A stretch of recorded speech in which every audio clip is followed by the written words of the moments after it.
یہ اسلامی سال کا تیسرا مہینہ ہے ربیع الاول۔ آپ صلی اللہ علیہ وسلم کی ولادت اسی مہینے میں ہوئی۔ ربیع الاول کی 9 تاریخ کو آپ صلی اللہ علیہ وسلم پیدا ہوئے سوموار والے دن، اور 12 ربیع الاول کو آپ صلی اللہ علیہ وسلم کی وفات ہوئی۔ تاریخ ولادت میں مورخین نے اختلاف بیان کیا ہے۔ پیر عبد القادر جیلانی رحمہ اللہ تعالی، جن کی معروف کتاب غنیۃ الطالبین ہے، اس میں انہوں نے لکھا ہے کہ آپ صلی اللہ علیہ وسلم 10 محرم کو پیدا ہوئے تھے۔ 10 محرم کو، یعنی یہ پیچھے آپ جائیں تو صفر کا مہینہ، تو اس سے پیچھے محرم کا مہینہ، محرم کی 10 تاریخ کو آپ صلی اللہ علیہ وسلم کی ولادت ہوئی۔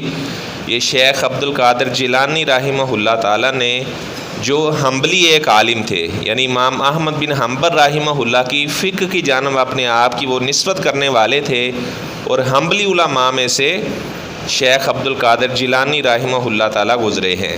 اللہ تعالیٰ کے بڑے نیک بندے تھے۔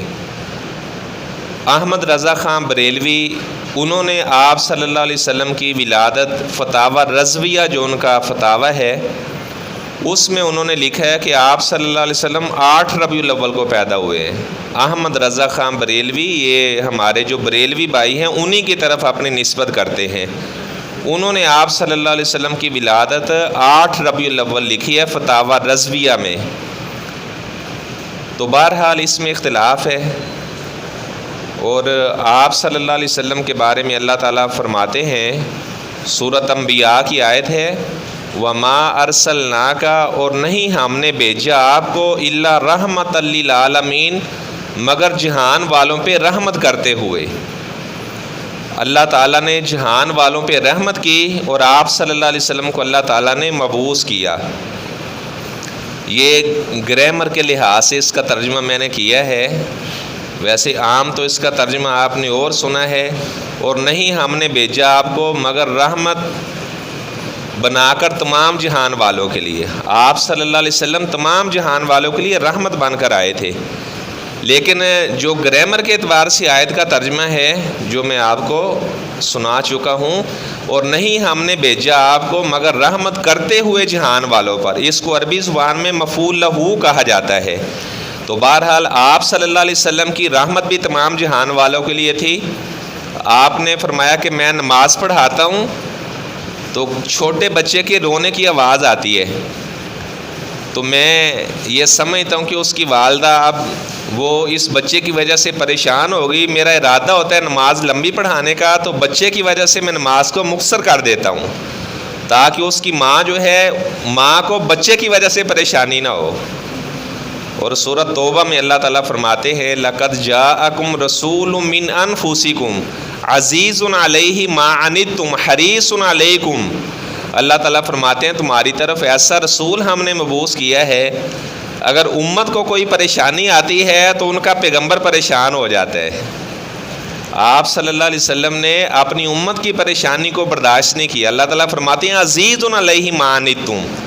ساری امت کے لوگوں کو اللہ نے کہا کہ اگر تمہیں کوئی مشکل کام آتا ہے تو تمہارا جو پیغمبر ہے وہ اس پر بڑی گراں یہ بات گزرتی ہے، وہ تمہاری تکلیف کو تم سے بھی زیادہ محسوس کرتا ہے۔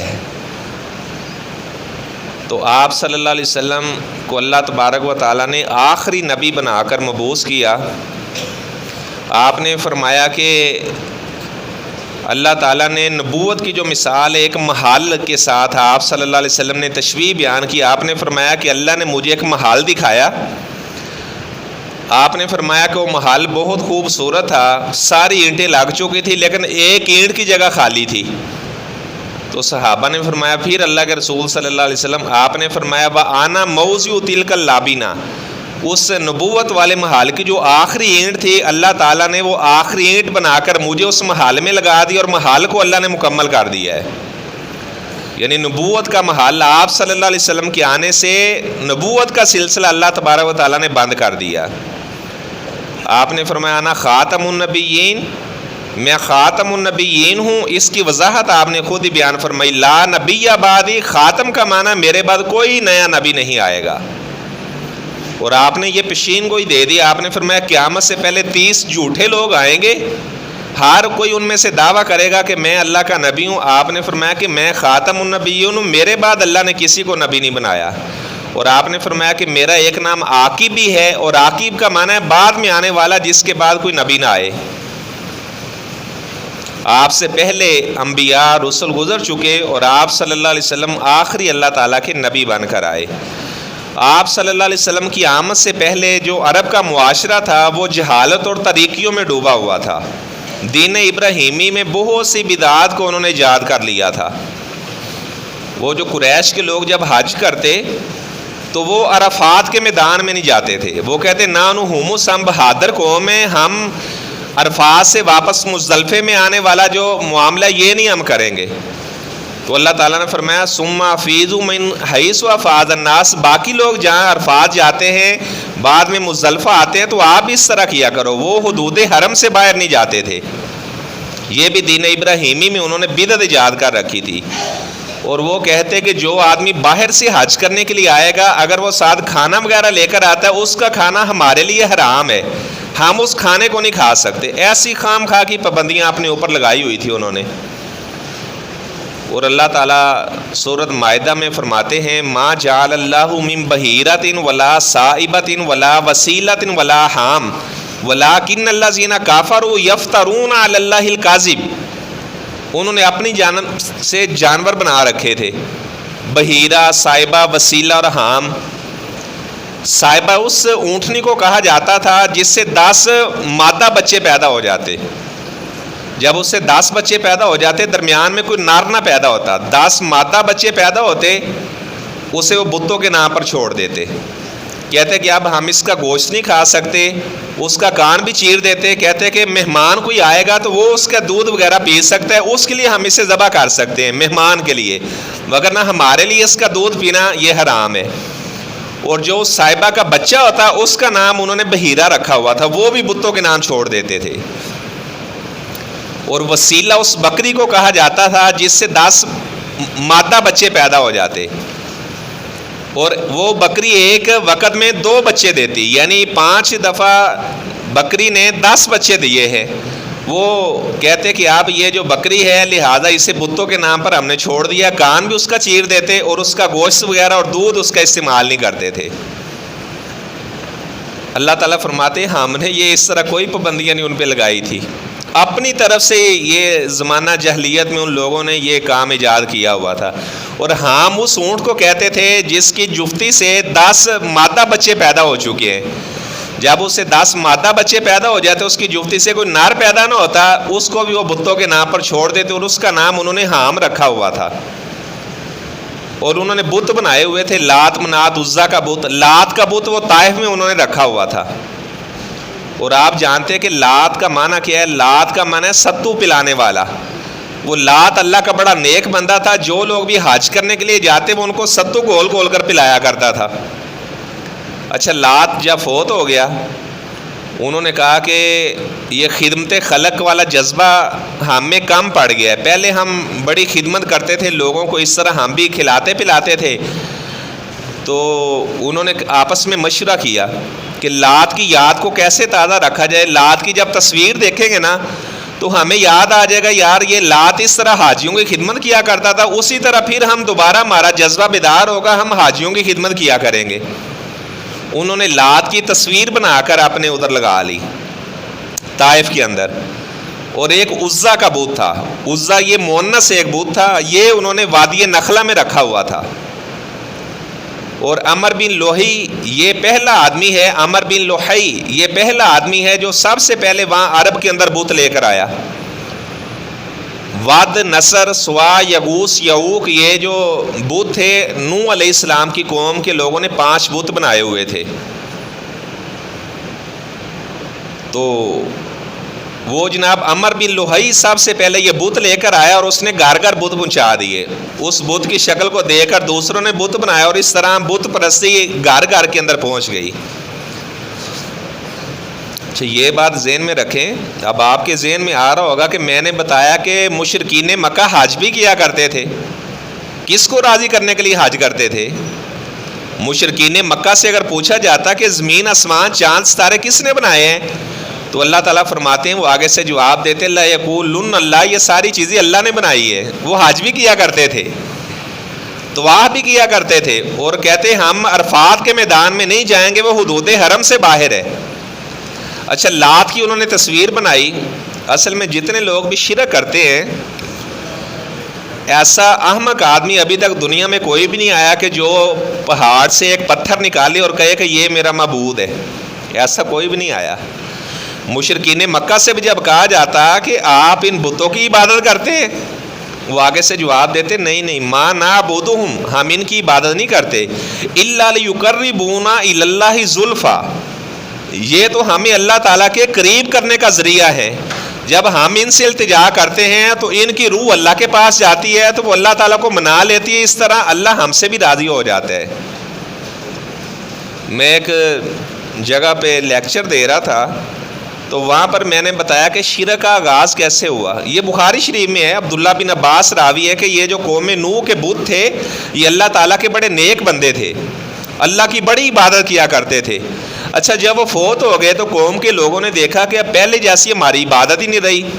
انہوں نے مشورہ کیا کہ ہم کیا کریں۔ انہوں نے کہا کہ آپ ایسے کریں کہ ان کی تصویریں بنا کر مسجدوں میں لگا لیں اور چوکوں میں ان کی تصویریں لگا دیں۔ جب آپ کام وغیرہ کر رہے ہوں گے، آپ دیکھیں گے یہ ود ہے، یہ اللہ کی بڑی عبادت کرتا تھا، آپ کو اللہ کی عبادت تازہ ہو جائے گی، آپ اس طرح مسجد میں آ کے اللہ کی عبادت کریں گے۔ انہوں نے کہا یہ تو بڑا اچھا طریقہ ہے۔ کسی کی تصویر دیکھنے سے آدمی کو سارا منظر یاد آ جاتا ہے۔ وہ محمد علی جناح کی ہم جیسے تصویر دیکھتے ہیں تو ہمیں یاد آتا ہے یار یہ پاکستان کا بانی ہے، یا علامہ اقبال کی تصویر دیکھتے ہیں تو ہم کہتے ہیں یار یہ ہمارے شاعر مشرق گزرے ہیں۔ اچھا، انہوں نے تصویریں ان کی چوکوں چراہوں میں ان کی تصویریں لگا دی۔ جب وہ دیکھتے کہ یہ ود ہے، یہ نصر ہے، یغوث یعوق ہے، اللہ کی عبادت کا شوق پیدا ہوتا، فوراً مسجد میں آتے، بڑی لمبی چوڑی اللہ کی عبادت کرتے۔ وہ فوت ہو گئے۔ جب بعد میں ان کی اولادیں آئی، فَأَوْحَى الشَّيْطَانُ إِلَيْهِمْ، شیطان نے ان کے دل میں یہ بات ڈال دی کہ تمہارے جو آباء و اجداد تھے وہ ان سے مانگا کرتے تھے، یہ پھر آگے تمہارے باپ دادا کو یہ اللہ سے لے کر دیتے تھے۔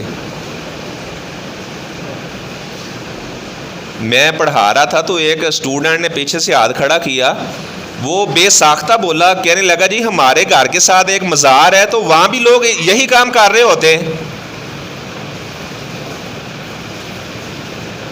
کہ وہ بھی اس طرح دعائیں کر رہے ہوتے ہیں کہ آپ ہمیں اللہ تعالیٰ سے لے کر دو، ہم گناہ گار ہیں، اللہ تعالیٰ ہماری سنے گا نہیں، آپ کی اللہ موڑے گا نہیں۔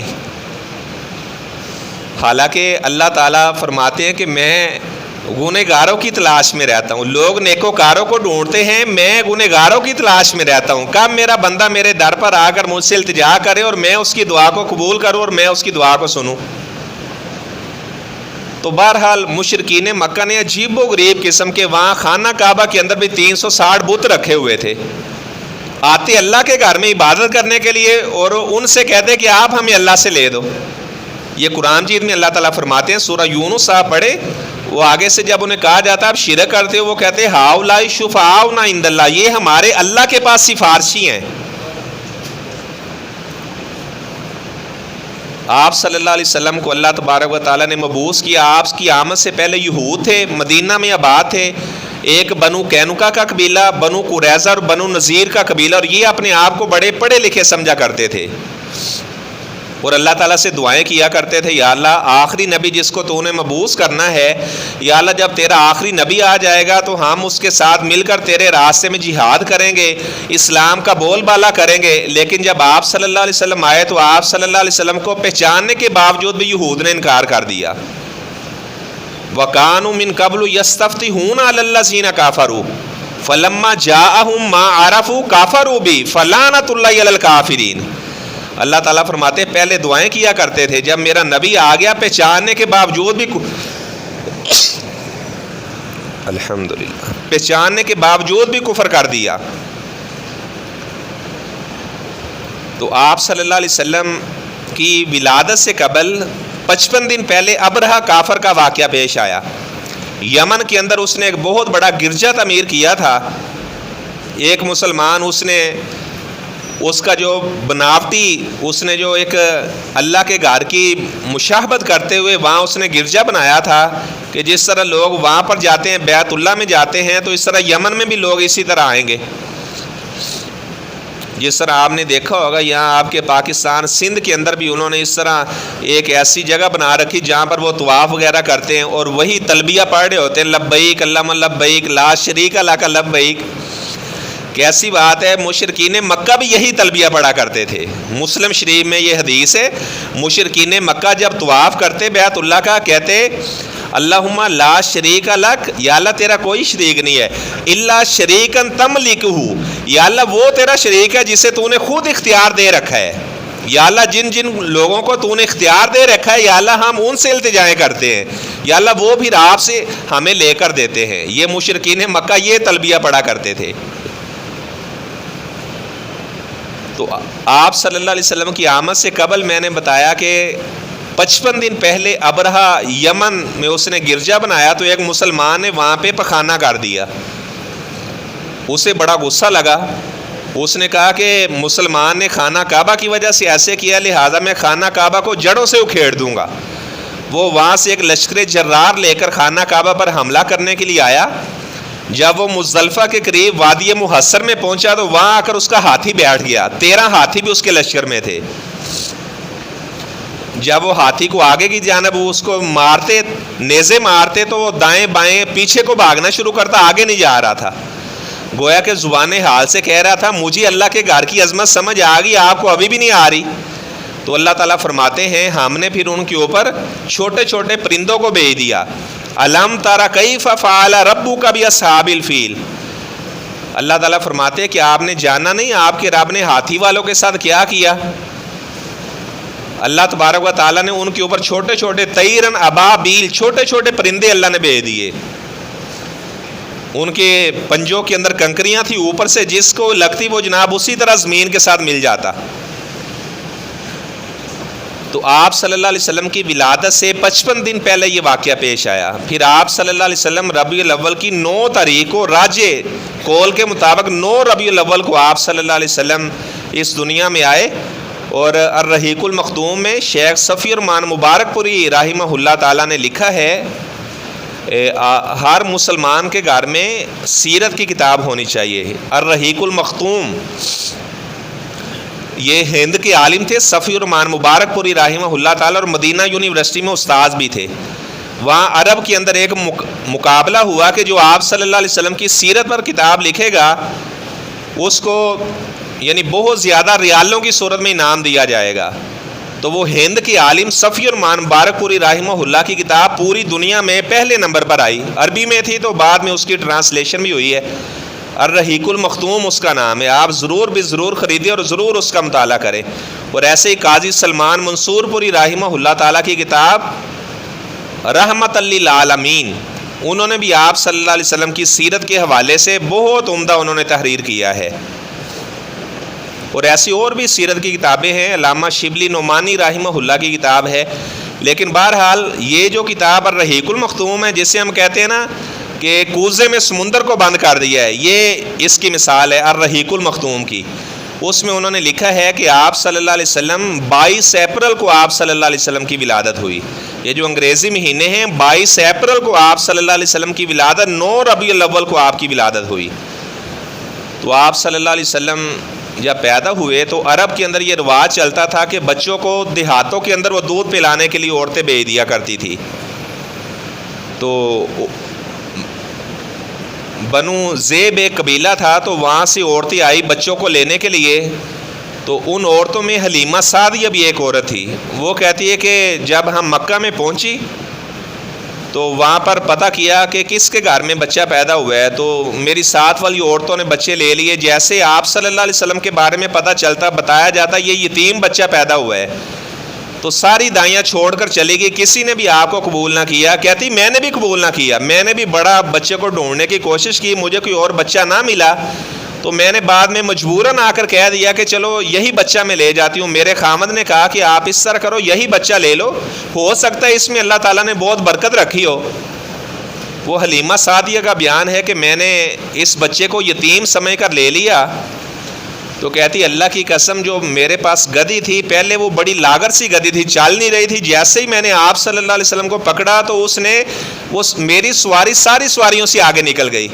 فرماتی ہے ہمارے علاقے میں قحط پڑا ہوا تھا، جیسے میں اس بابرکت بچے کو لے کر گئی تو اللہ تعالیٰ نے سارے علاقے کا قحط بھی ختم کر دیا، اور ہماری اونٹنی دودھ نہیں دیا کرتی تھی۔ کہتی جب آپ صلی اللہ علیہ وسلم ہمارے گھر میں آئے تو ہماری اونٹنی، میرا خامد دودھ دھونے کے لیے گیا تو وہ اونٹنی کے دودھ، وہ پستان اس کے وہ دودھ سے بھرے ہوئے تھے۔ فرماتی ہے کہ ہمیں بہت سی برکتیں ہم نے آپ صلی اللہ علیہ وسلم کی دیکھی، اور آپ صلی اللہ علیہ وسلم 4 سال کے ہوئے حلیمہ سعدیہ کے گھر تو بادل آپ کے اوپر سایہ کیا کرتے تھے۔ تو ایک دفعہ جبرائیل فرشتہ آیا، آپ صلی اللہ علیہ وسلم اپنے رضائی بھائیوں کے ساتھ کھیل رہے تھے، تو فرشتہ آیا تو فرشتے نے آپ صلی اللہ علیہ وسلم کو پکڑا، آپ کا سینہ چاک کیا، اور آپ کے دل میں اس نے زمزم کے پانی کے ساتھ دھو کر دوبارہ پھر اسے دل کو لگا کر آپ کا سینہ اسی طرح سی دیا۔